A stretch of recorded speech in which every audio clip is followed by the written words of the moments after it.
Hello students, welcome to RHchemistry. Already NEET result ಬಂದು 10ರಿಂದ 12 ದಿನಗಳು ಆಯಿತು. ಸೊ ಇನ್ನೇನು NEET all India level counselling start ಆಗ್ತದೆ. ಸೊ 15% ಸ್ಟೇಟ್ ಕೋಟಾ ಆಗಿರ್ಬೋದು, ಅಥವಾ ಒಂದಷ್ಟು ಸೆಂಟ್ರಲ್ ಯೂನಿವರ್ಸಿಟೀಸ್ಗಳಾಗಿರ್ಬೋದು, ಅಥವಾ ಏಮ್ಸ್, ಜಿಪ್ಮರ್, AFMC ಇವೆಲ್ಲದಕ್ಕೂ ಕೂಡ ಆಲ್ ಇಂಡಿಯಾ ಲೆವೆಲ್ ಕೌನ್ಸಿಲಿಂಗ್ಗಳು ಸ್ಟಾರ್ಟ್ ಆಗ್ತದೆ. ಇನ್ನೇನು ಸ್ವಲ್ಪ ದಿನದಲ್ಲಿ ನೋಟಿಫಿಕೇಷನನ್ನು ಕೊಡುವಂಥ ಚಾನ್ಸಸ್ಗಳು ಕೂಡ ಇದೆ. ಸೊ ಇದರ ಮಧ್ಯೆ ನೀವು ತಿಳ್ಕೊಳ್ಬೇಕಾಗಿರೋದು ಇಷ್ಟೇ. ಸೊ ಈ ಒಂದು ಆನ್ಲೈನ್ ಕೌನ್ಸಿಲಿಂಗ್ ಎಲ್ಲಿ ನಡೀತದೆ, ಯಾವ ವೆಬ್ಸೈಟನ್ನು ನಾವು ಫಾಲೋ ಮಾಡಬೇಕು, ಯಾವ ರೀತಿ ಕೌನ್ಸಿಲಿಂಗ್ ನಡೀತದೆ ಅನ್ನೋದ್ರ ಬಗ್ಗೆ ಕೂಲಂಕಷವಾಗಿ ನಿಮಗೆ ವಿಡಿಯೋವನ್ನು ಮಾಡಿ ತಿಳಿಸ್ಕೊಡ್ತಾ ಇರ್ತೀನಿ. ಸೊ ಮುಂದಿನ ವಿಡಿಯೋದಲ್ಲೂ ಕೂಡ ಒಂದು ಫ್ಲೋ ಚಾರ್ಟನ್ನು ಮಾಡಿಬಿಟ್ಟು ಸೊ ನಿಮಗೆ ಈ ಒಂದು ಸ್ಟೆಪ್ಸ್ಗಳು ಹೇಗಿರ್ತದೆ ಅನ್ನೋದನ್ನು ಕೂಡ ಕ್ಲಿಯರ್ ಕಟ್ಟಾಗಿ ಎಕ್ಸ್ಪ್ಲೇನ್ ಮಾಡ್ತೀನಿ. ಸೊ KE ಕೌನ್ಸಿಲಿಂಗ್ ಅಥವಾ KCET ಕೌನ್ಸಿಲಿಂಗ್ ಏನಿದೆ, KE ಅವರ ಕಡೆಯಿಂದ ಆಗುವಂಥದ್ದು, ಅದು ಇನ್ನೂ ಸ್ವಲ್ಪ ಲೇಟ್ ಆಗುವಂಥ ಚಾನ್ಸಸ್ ಇದೆ. ಸೊ ಆವಾಗ KE ಅವರು ಯಾವ ರೀತಿ ನೋಟಿಫಿಕೇಷನ್ ಕೊಡ್ತಾರೆ, ಅದರ ಜೊತೆಗೆ ನೀಟ್ ಕೌನ್ಸಿಲಿಂಗ್ ಸಂಬಂಧಪಟ್ಟಂತಹ ನೋಟಿಫಿಕೇಷನ್ ಯಾವಾಗ ಕೊಡ್ತಾರೆ, ಆವಾಗ ಅದರ ಮೇಲೂ ಕೂಡ ವಿಡಿಯೋವನ್ನು ಮಾಡಿ ಹಾಕ್ತಾ ಇರ್ತೀನಿ. ಸೊ ನೀವು ಮಾಡಬೇಕಾಗಿರೋದು ಇಷ್ಟೇ. ಆಲ್ ಇಂಡಿಯಾ ಲೆವೆಲ್ ಕೌನ್ಸಿಲಿಂಗಲ್ಲಿ ಪಾರ್ಟಿಸಿಪೇಟ್ ಮಾಡಬೇಕು ಅಂತ ಇದ್ದರೆ MCC ಅಂಥೇಳಿ ಗೂಗಲಲ್ಲಿ ಟೈಪ್ ಮಾಡಿದರೆ ಮೆಡಿಕಲ್ ಕೌನ್ಸಿಲಿಂಗ್ ಕಮಿಟಿ ಅಂತ ನಿಮಗೆ ಕಾಣಿಸ್ತದೆ. ಅದರ ಮೇಲೆ ಕ್ಲಿಕ್ ಮಾಡಿ. ಕ್ಲಿಕ್ ಮಾಡಿದ ಮೇಲೆ ಈ ರೀತಿ UG medical, MDS, PG medical ಅಂತ ಇರ್ತದೆ. ಇಲ್ಲಿ UG ಮೆಡಿಕಲ್ ಮೇಲೆ ಕ್ಲಿಕ್ ಮಾಡಿದರೆ ಈ ರೀತಿ ಒಂದು ಪೇಜ್ ಓಪನ್ ಆಗ್ತದೆ. ನಿಮಗೆ ಕಾಣಿಸ್ಬೋದು ಇಲ್ಲಿ ಇದು 2021ಕ್ಕೆ ಸಂಬಂಧಪಟ್ಟಂತಹ ಒಂದು ವೆಬ್ಸೈಟ್. ಇನ್ನೂ ಕೂಡ ಇದು ಹೊಸದಾಗಿ ರಿನ್ಯೂ ಆಗಬೇಕು. ಇನ್ನು ಮೇಲೆ ಇದು ಇನ್ನೂ ಕೂಡ ಆಗಿಲ್ಲ. ಸೊ ಡೆಫಿನೆಟ್ಲಿ ಇದೇ ಒಂದು ವೆಬ್ಸೈಟಲ್ಲಿ ನಿಮ್ಮ ಕೌನ್ಸಿಲಿಂಗ್ ಕೂಡ ನಡೀತದೆ. ಸೊ ಇದರಲ್ಲಿ ನೀವು ಮಾಡಬೇಕಾಗಿರೋದು ಇಷ್ಟೇ. ನಿಮಗೆ ಈಗ ಅಂದರೆ ಇನ್ನೂ ಕೌನ್ಸಿಲಿಂಗ್ ಸ್ಟಾರ್ಟ್ ಆಗಿಲ್ಲ, ಬಟ್ ಈಗ ನಿಮಗೇನಾದರೂ ಈ ಕೌನ್ಸಿಲಿಂಗಿನ ಬಗ್ಗೆ ಸಂಪೂರ್ಣವಾದ ಯಾವ್ಯಾವ ಇನ್ಸ್ಟಿಟ್ಯೂಷನ್ಗಳು ಪಾರ್ಟಿಸಿಪೇಟ್ ಮಾಡ್ತದೆ, ಲಾಸ್ಟ್ ಇಯರ್ ಇನ್ಫಾರ್ಮೇಷನ್ ಬುಲೆಟಿನ್ ಏನಿತ್ತು, ಯಾವ್ಯಾವ ಕಾಲೇಜಸ್ಗಳಿಗೆ ಈ ನೀಟ್ ಸ್ಕೋರನ್ನು ಆಲ್ ಇಂಡಿಯಾ ಲೆವೆಲಲ್ಲಿ ಕನ್ಸಿಡರ್ ಮಾಡ್ತಾರೆ, ಇವನ್ನೆಲ್ಲವನ್ನು ಕೂಡ ನೀವು ಇಲ್ಲಿ ಚೆಕ್ ಮಾಡ್ಕೊಳ್ಬೋದು. ಸೊ ಮೊದಲನೇದಾಗಿ ಇಲ್ಲಿ ಯಾವ್ಯಾವ ಯೂನಿವರ್ಸಿಟೀಸ್ಗಳಿಗೆ, ಯಾವ್ಯಾವ ಕಾಲೇಜಸ್ಗಳಿಗೆ ಇದು ಅಪ್ಲೈ ಆಗ್ತದೆ ಅಂತ ನೋಡಿದಾಗ, ಸೊ ಸೆಂಟ್ರಲ್ ಯೂನಿವರ್ಸಿಟೀಸ್ ಇರ್ಬೋದು, Aligarh Muslim university, Banaras Hindu university, university of Delhi, faculty of dentistry, Jamia Millia Islamia Delhi, ಇವೆಲ್ಲದಕ್ಕೂ ಕೂಡ ಅಪ್ಲೈ ಆಗ್ತದೆ. ಇದ್ರ ಜೊತೆಗೆ ESIC ಕಾಲೇಜಸ್ ಇರ್ಬೋದು, armed forces medical science colleges ಇರ್ಬೋದು ಪುಣೆಯಲ್ಲಿರುವಂಥದ್ದು. ಸೊ ಇದರ ಜೊತೆಗೆ ಎಲ್ಲ ಕ್ಯಾಂಡಿಡೇಟ್ಸ್ ಆಫ್ ಆಂಧ್ರ ಪ್ರದೇಶ್, ತೆಲಂಗಾಣ ಎಲ್ಲರೂ ಕೂಡ 15% ಆಲ್ ಇಂಡಿಯಾ ಕೋಟಾ ಸೀಟ್ ಇರ್ಬೋದು, ಕರ್ನಾಟಕ ಇರ್ಬೋದು, ಎಲ್ಲ 15% ಆಲ್ ಇಂಡಿಯಾ ಕೋಟಾ. ಇದರ ಜೊತೆಗೆ ಎಲ್ಲ AIIMS, all India institute of medical science ಕಾಲೇಜಸ್ಗಳಿಗೂ ಕೂಡ ನಿಮಗೆ ಕೌನ್ಸಿಲಿಂಗ್ ಈ ಮೂಲಕ ನಡೀತದೆ. ಸೊ ಹಾಗಾದರೆ ಯಾವ್ಯಾವ ಯೂನಿವರ್ಸಿಟೀಸ್ಗಳು, ಯಾವ್ಯಾವ ಕಾಲೇಜಸ್ಗಳು ಪಾರ್ಟಿಸಿಪೇಟ್ ಮಾಡ್ತದೆ ಇಲ್ಲಿ ನೋಡಬೇಕಂದ್ರೆ ಪಾರ್ಟಿಸಿಪೇಟಿಂಗ್ ಇನ್ಸ್ಟಿಟ್ಯೂಷನ್ ಅಂತ ಕ್ಲಿಕ್ ಮಾಡಿ. ಸೊ ಇದರಲ್ಲಿ ಈಗ ನಿಮಗೆ MCC ಸೈಟ್ ಅಂಡರ್ ಮೇಂಟೆನೆನ್ಸ್ ಅಂತ ಬರ್ತಾ ಇದೆ. ಅಂದರೆ ಈಗ ರಿನ್ಯೂ ಆಗ್ತಾ ಇರಬಹುದು. ಇದು ಅಂದರೆ ಇನ್ನೊಂದು 5-6 ದಿನದಲ್ಲಿ ಕೌನ್ಸಿಲಿಂಗ್ ಸಂಬಂಧಪಟ್ಟಂಥ ನೋಟಿಫಿಕೇಷನ್ ಕೂಡ ಕೊಡ್ಬೋದು. ಸೊ ಇಲ್ಲಿ ನೋಡ್ಬೋದು UG ಇನ್ಫಾರ್ಮೇಷನ್ ಬುಲೆಟಿನ್ ಅಂತ ಕಾಣಿಸ್ತದೆ. ಸೊ ಇದನ್ನು ಕೂಡ ನೀವು ಲಾಸ್ಟ್ ಇಯರ್ದು ಡೌನ್ಲೋಡ್ ಮಾಡಿಕೊಂಡು ಚೆಕ್ ಮಾಡ್ಕೊಳ್ಬೋದು. ಕೌನ್ಸಿಲಿಂಗ್ ಶೆಡ್ಯೂಲ್ ಅಂತ ಕಾಣಿಸ್ತದೆ, ರೈಟ್. ಸೊ ಇಲ್ಲಿ ಕೌನ್ಸಿಲಿಂಗ್ ಯಾವ ರೀತಿ ಇರ್ತದೆ ಅಂತಂದರೆ ಫಸ್ಟ್ ರೌಂಡ್, ಸೆಕೆಂಡ್ ರೌಂಡ್ ಅಂತ ಇರ್ತದೆ ನೋಡಿ. First round, so second round ಅಂತ ಕಾಣಿಸ್ತದೆ.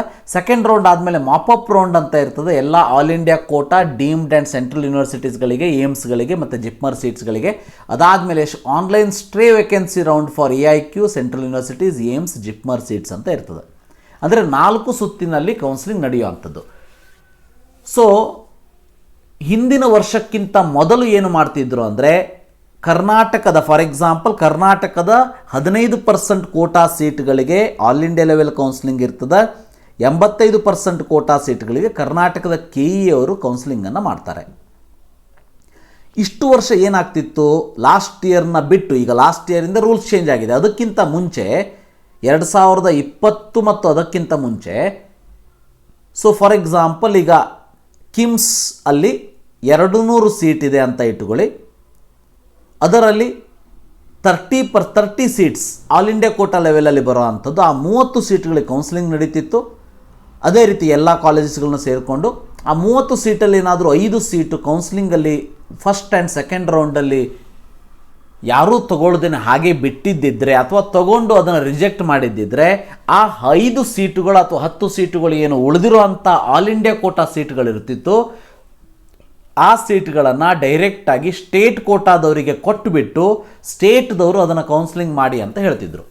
ಆದರೆ ಲಾಸ್ಟ್ ಇಯರಿಂದ ರೂಲ್ಸ್ ಏನು ಮಾಡಿದ್ದಾರೆ ಅಂತಂದರೆ 15% ಆಲ್ ಇಂಡಿಯಾ ಕೋಟಾ ಏನು ಸೀಟ್ಸ್ ಇದೆ ಅದು ಇಲ್ಲೇ ಮಾಪಪ್ ರೌಂಡ್ ಮತ್ತು ಸ್ಟ್ರೇ ವೇಕೆನ್ಸಿ ರೌಂಡ್ ಅಂಥೇಳಿ ಇಲ್ಲೇ ಎಲ್ಲ ಸೀಟುಗಳನ್ನು ಖಾಲಿ ಮಾಡಲಾಗ್ತದೆ. ಇಲ್ಲಿಂದ ಯಾವುದೇ ಸೀಟುಗಳು ಸ್ಟೇಟ್ ಕೌನ್ಸಿಲಿಂಗಿಗೆ ಹೋಗೋದಿಲ್ಲ ಅನ್ನೋದು ಗೊತ್ತಿರಲಿ.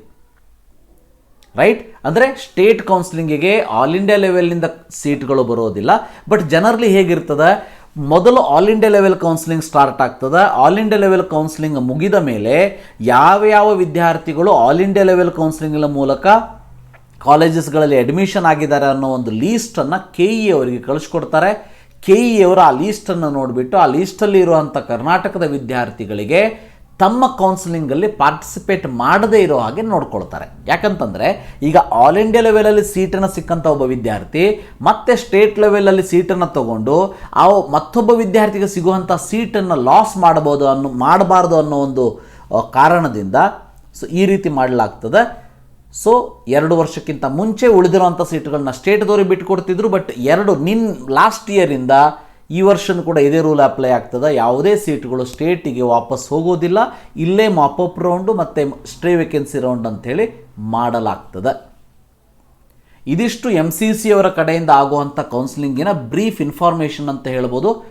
ಸೊ ಇದರಲ್ಲಿ ಯಾವ್ಯಾವ ರೀತಿ ಚಾಯ್ಸಸ್ಗಳು ಇರ್ತದೆ, ಯಾವ್ಯಾವ ಸ್ಟೆಪ್ಸ್ಗಳನ್ನು ಫಾಲೋ ಮಾಡಬೇಕು, ಇವೆಲ್ಲವನ್ನು ಕೂಡ ನಿಮಗೆ ಮುಂದಿನ ವಿಡಿಯೋದಲ್ಲಿ ಡೀಟೇಲ್ ಆಗಿ ಹೇಳ್ಕೊಡ್ತೀನಿ.